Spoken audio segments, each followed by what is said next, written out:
नमस्कार, मैं प्रांशी राठौर और आप देख रहे हैं next 9 news.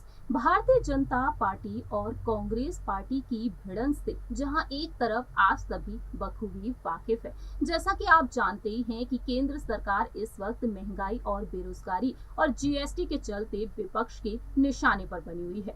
Congress high command Sonia Gandhi के साथ साथ उनके बेटे पूर्व अध्यक्ष राहुल गांधी, महासचिव प्रियंका गांधी वाड्रा लगातार विपक्ष पर निशाना साध रहे हैं। लेकिन इसी बीच देखा जाए तो राष्ट्रपति द्रौपदी मुर्मू भी चर्चा का विषय बनी हुई हैं। 25 जुलाई के दिन राष्ट्रपति के तौर पर उन्होंने शपथ ग्रहण की थी और शपथ ग्रहण समारोह के बाद यहां पर विपक्ष पार्टियां लगातार उनसे मांग कर रही हैं। महंगाई, बेरोजगारी और जीएसटी जैसे मुद्दों पर अपनी बात रखें द्रौपदी मुर्मू, लगातार विपक्ष उनसे मांग कर रहा है।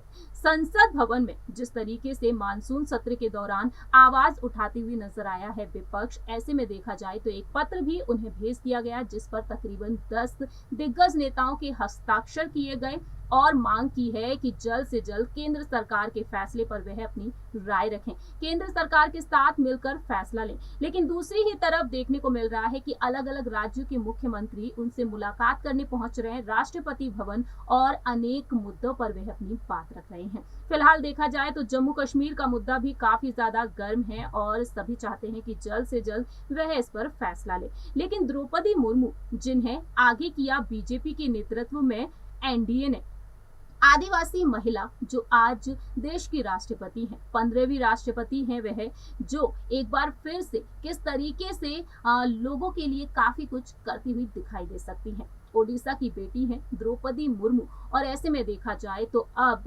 उनके लिए क्या कुछ फैसला लिया है कांग्रेस ने। जी हाँ, आदिवासी समाज के लिए बेहद बड़ा फैसला लिया गया है कांग्रेस की तरफ से।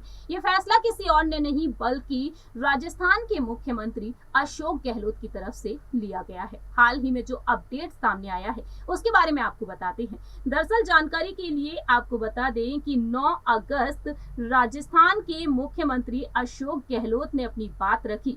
आदिवासी समाज का आजादी के आंदोलन में महत्वपूर्ण योगदान रहा है। उनकी सरकार आदिवासी समाज के कल्याण के लिए समर्पित भाव से काम कर रही है। अशोक गहलोत ने सोशल मीडिया पर ट्वीट किया विश्व आदिवासी दिवस के मौके पर। वह लिखते हैं कि विश्व आदिवासी दिवस पर प्रदेशवासियों को हार्दिक बधाई और शुभकामनाएं। आदिवासी समाज की प्रकृति पूजक के रूप में अपनी एक खास पहचान है जो उनके गीत नृत्य के माध्यम से प्रकट होती है। उनके लोकगीतों में प्रकृति से उनके लगाव की झलक भी स्पष्ट दिखाई देती है। वह कहते हैं, हमारे देश के आदिवासी भाइयों ने समय समय पर मातृभूमि की रक्षा के लिए बलिदान दिए हैं। आजादी के आंदोलन में उनका योगदान रहा है और मूल संस्कृति को संरक्षित रखने में उनकी भूमिका उन्होंने निभाई है। वहीं यहाँ पर उन्होंने कहा कि राज्य सरकार आदिवासी समाज के कल्याण के लिए समर्पित भावना से काम कर रही है